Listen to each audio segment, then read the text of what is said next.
Hello, my name's Levi. Today I'm going to be going over the books that I have read in the past month or so. So if you saw my last TBR/recap video, there's going to be some overlap with the books that I discussed there because I did get to read some of those. But I think going forward, I'm not going to really be doing TBRs anymore because I'm too much of a mood reader. Now my cat is playing with the cord. Come here, Angelo. Say hello.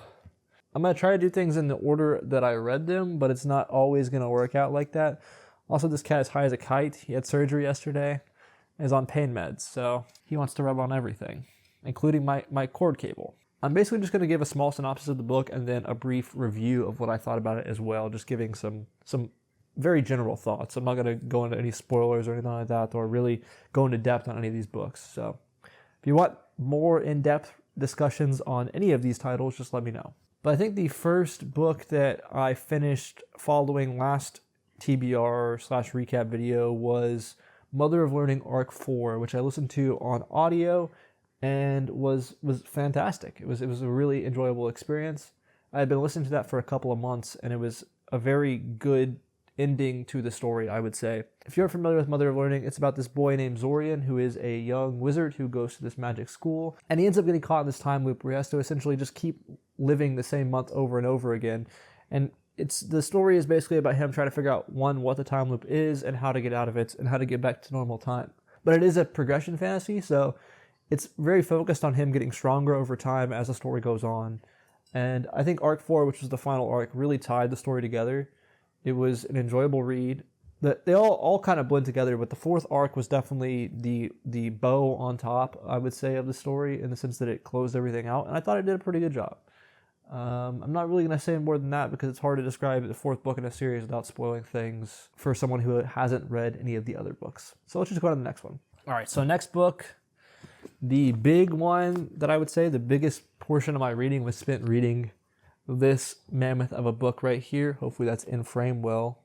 I'll cover my face so maybe it'll focus on it. I don't know if autofocus is on, but Moby Dick by Herman Melville. So I made a complete standalone video in regards to my thoughts for this where I tried to encapsulate my thoughts. It was basically just me ranting in general, and I don't know if I did a good job summarizing everything, but this book has definitely stuck with me a lot, and I found myself thinking about certain parts of it more as I've let it kind of brew with time. If you somehow aren't familiar with Moby Dick, it's about a man named Ishmael who goes on a whaling expedition with a captain named Captain Ahab, and they want to go hunt this whale called Moby Dick that is this infamous whale that took Captain Ahab's leg.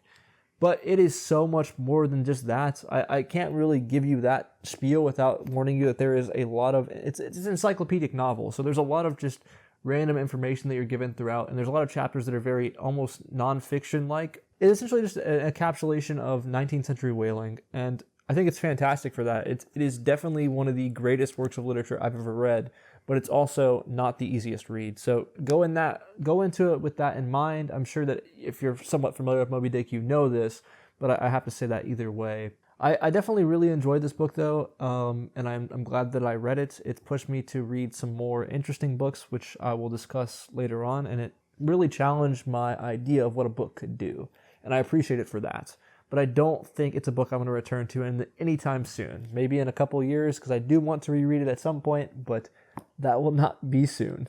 If you watch my TBR video last month, then you'll know that a lot of this was covered there, but I did end up reading Apology specifically by Plato, which is a dialogue of Socrates. This is 5 dialogues of Socrates, and I haven't read all of them, but I read specifically Apology, which is only about 30 pages, and it is a phenomenal read. It was my introduction to philosophy. I also have a standalone video on that, which you can check out if you want to hear more about it. Similarly to the Moby Dick video, though, I just basically started ranting about it, and I don't even know how well I articulated my ideas. And it's one that's also I've dwelt with a bit, and it's also marinated in my head, I would say, and procured some interesting ideas. If you aren't familiar, though, Apology by Plato it's always confusing because I want to say Apology by Socrates because it's about Socrates, but it's by Plato. Yeah, it's weird. But it's essentially a recounting from Plato's point of view, of Socrates' trial when he gets put on trial for corrupting the youth of Greece. It's just a philosophical dialogue where he kind of is debunking the idea of why he's being accused and laying all his story down in these 30 or so pages. And it's a very interesting read. I think it's one that is very important historically, and I really enjoyed reading it.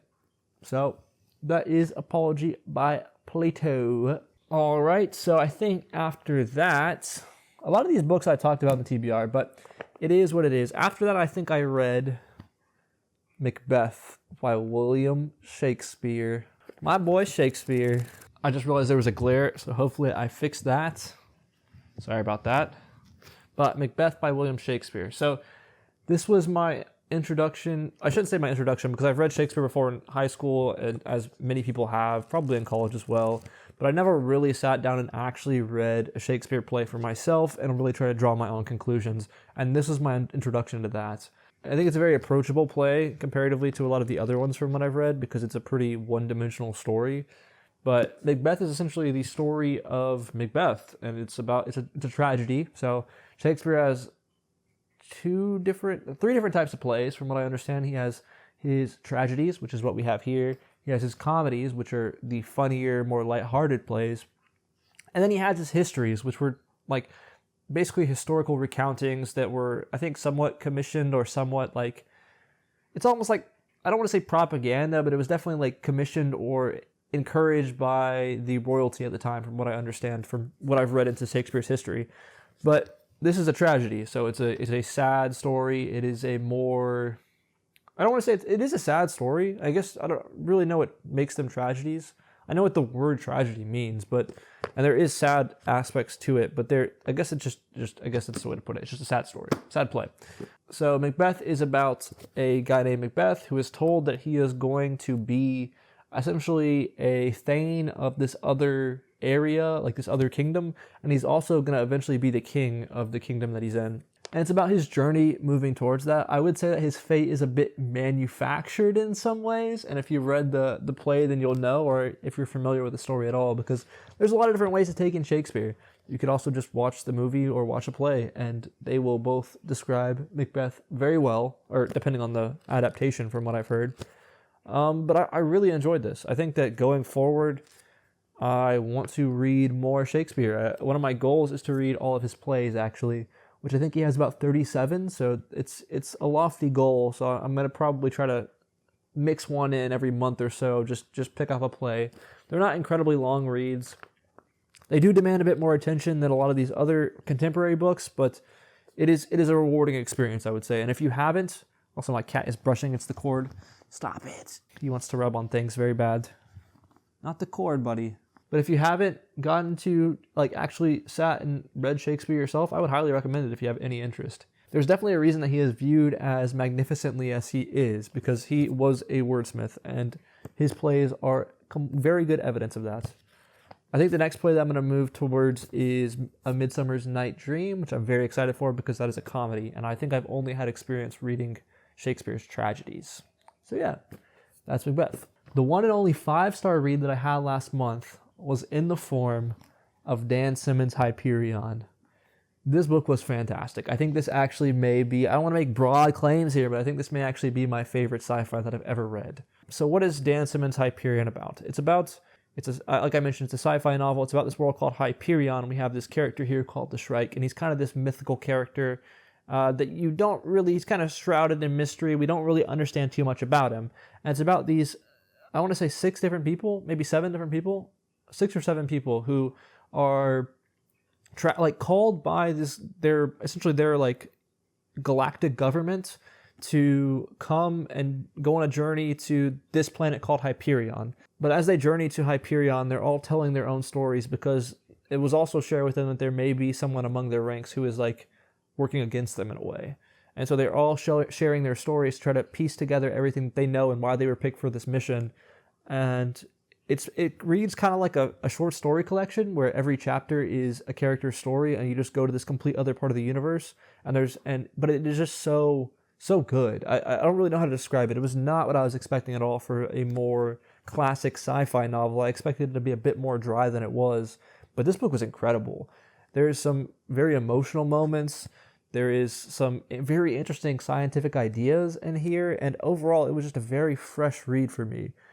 I would highly, like, I know this is a pretty well-known novel. Like, if you're familiar with sci-fi, you've probably read this, but I would highly recommend this even if you aren't familiar with sci-fi, because I don't think it is too dry or too, like, arduous for someone who doesn't have experience reading sci-fi. But yeah, so that was the only 5-star book of the month, and that was Hyperion by Dan Simmons. I'm really excited to pick up, I gotta buy a copy, but I'm really excited to pick up the next one, which I don't know what it's called. Maybe the one that starts with an E, I think is what it's like, Edemion? Or maybe it's The Fall of Hyperion. There's a bunch of, there's like 3 or 4 other books in the series, and I'm really excited to pick up the next one. So, yeah, Hyperion. Only 5-star read. I think all these books were generally mentioned in my TBR, so I did read a lot of books on my TBR, I would say, from last month, but I didn't get to all of them, unfortunately. I think I set a little bit of a lofty goal there, but the nonfiction book that I mentioned that I was going to read was this one, which is Bad Blood by John Carreyrou, I think is how I'm going to pronounce it. That's how I said it in the last video, so I'm doubling down. But it's Bad Blood by John Carreyrou, and it's about Elizabeth Holmes and Theranos. If you have heard of them, they were this billion-dollar medical tech company that defrauded and lied about how their technology worked and ended up getting like huge funding and all this stuff and being like placed in like Walgreens and like partnering with these like this grocery store. I think it was Ralph's. I want to say it was Ralph's. I may be wrong on that, but they partnered with all these big corporations based on technology that just completely didn't work. And it's about a story told from John Carreyrou, who is the investigative journalist who exposed this company. And it's about him just recounting all the different things from different people's point of views at the company, as well as how they got exposed and what was the fallout afterwards. And it was a really exciting read. It may sound a little boring, but it read like very thriller-like. It was very easy to read. It was never like overly technical with the jargon or never like really business-esque. I mean, it is a business-esque book, but it was never like very boring, is what I would say. It felt like a fiction book in some ways because it was just a very fast-paced, enjoyable read, and there was always stakes to everything that was going on. And I really enjoyed it, but I'm not gonna harp on it anymore because this is not really like, I'm not really focusing on nonfiction books on this channel. But if you were interested in a book in regards to a Silicon Valley tech company that is defrauding a bunch of people and becomes valued over $9 billion, then this is the book for you. It's really great, and I would highly recommend it. I should also mention that I think in my last video I said I was finishing up Morning Star by Pierce Brown. I'm not going to talk about that in this video, but I did finish that reread for my book club. So yeah, that book was also read in this time span generally. But like I said, I've literally mentioned, I think I've mentioned the Red Rising Saga in just about every one of my videos other than my specific classic videos. So I'm not going to do it here, even though I kind of inherently did, but we're not going to go into detail. Our last and final read that I finished last month was The Emperor's Soul by Brandon Sanderson. I'm holding up Arcanum Unbounded, which is like a collection of some essays and short stories from the Cosmere, but this is where I read Emperor's Soul from because it's just a little novella that's in this edition. It's a standalone short story from the Cosmere where we kind of follow this, I want to say like kind of Asian-inspired area of the Cosmere. If you're not familiar with the Cosmere as a concept, it's essentially just Brandon Sanderson's connected fantasy universe where we have a bunch of different planets that kind of have their own thing going on. And there's some connections between them and stuff like that, and I'm working my way through those books, and this is my next stop in the reading order that I'm following. It's hard to describe exactly what is going on in that novella without really spoiling things, I would say. Because it's hard to, I feel like with shorter works in general, it's hard to really describe or set up the story without kind of spoiling like almost half the book, because like it is so short. It's only like, I think it's like around 100 pages or so. But I would say it's just like an Asian-inspired kind of novella set in the Cosmere. It's on the same planet as Elantris, I believe, or in the same universe as Elantris, but there's not really any overlap, and it's a story that you could read without reading anything else from the Cosmere. It's very standalone, and I really enjoyed it. I thought it was really good. And I think that's about all I'm going to say about that. I actually just finished that one yesterday, so yeah, I haven't really stewed over it too much to really get too many thoughts put together, but maybe I will, and maybe I'll have more to say about it later on. So now I'm going to kind of go into the books that I'm currently reading, because I have a couple different books that I'm working my way through currently for different reasons, and we'll just briefly talk about them. In the last video, I mentioned also that I was going to be working my way through The Last Argument of Kings by Joe Abercrombie. on audio specifically, and I have been doing that. I think I'm a little over halfway through this book, and I am really, really enjoying it. Joe Abercrombie is my favorite fantasy author. I think that he's keeping that title so far in this novel, and I am really excited to listen to more of it. But this is strictly audio only for me. If you want a synopsis of the First Law trilogy, I would refer back to my previous video because I kind of discussed it there, but you really shouldn't focus on the plot in these stories. It's mostly about the characters. If you have any interest in good characters in a fantasy world, with morally gray people, and you don't really know if they're always going to make the right decision, I would highly recommend First Law and Joe Abercrombie in general, because he is the master of this. But yeah, so I'm currently halfway through this book, and Stephen Pacey's audiobook narration is phenomenal, so if you have a chance to listen to it, I would highly recommend it. I did mention that me and my friends in our small little book club have finished Morningstar, so we have moved on to our next book club read. I don't actually have a physical copy of that, but that is The Sword of Kaigen by M.L. Wang. And so far, we're about 40% of the way through, and it is a very entrancing story thus far. So from what I understand about the story, it's essentially about this boy and young mother who live on this island, or they're told that this island is the first defense against invaders, so they train and become these very strong samurai. But they're kind of in this remote little village, and it's very much so it reminds me somewhat of a shonen anime in some ways. It also has a lot of emotional impact in some moments too, which I very much so appreciate in my books. And if you've watched the videos, you'll know that is one of the biggest things for me with books, of a story in general, I should say, is that it has some type of emotional trigger and make me feel something. And this book has already done that, so I think it's going to be a very great read. And it's just, that's really all I can say. It's also a self-published book. I think it's one of the more successful self-published books, and M.L. Wang also has another book out that was highly praised. I think it's called Blood Over Brighthaven,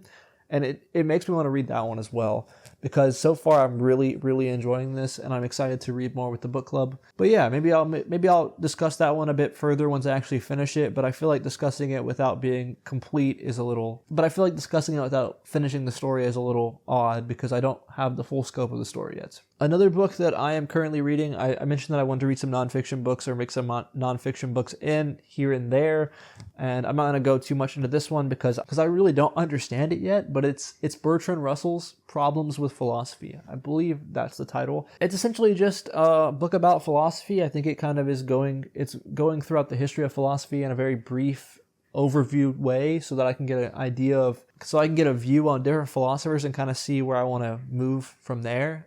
Philosophy is something that is very overwhelming, and even that book in itself has been a very overwhelming read. I'm only a couple chapters in, but it's something that I want to explore more and try to figure out, and I think that from what I've heard from other people online, that is a very good place to kind of get an idea of where you want to move. It kind of gives you a roadmap of the other philosophers throughout history. So that's why I'm reading that. It's a pretty short book, but I have been taking my time with it, and I will continue reading that. I'll probably finish that this month, I would imagine. All right, so our final book that I'm currently reading, and the one that I'm very excited to share with you guys, is Infinite Jest by David Foster Wallace. So if you watch my 10 difficult books video, then you will know that this was one that made that list, and I said I wanted to read it sooner rather than later, and I am currently about 250 pages into this book, and I was during recording that video, but I didn't want to share it yet, and I wanted to say it for this video, and I am just absolutely loving this. It is definitely a novel experience. I would say that it is something that I have not experienced before in a book. I think Moby Dick paved the way very well for me to pick this book up, because it is encyclopedic in nature, and it is very difficult. And it's not just a book that gives you everything. You definitely have to kind of read between the lines sometimes and try to pick up on what's being said.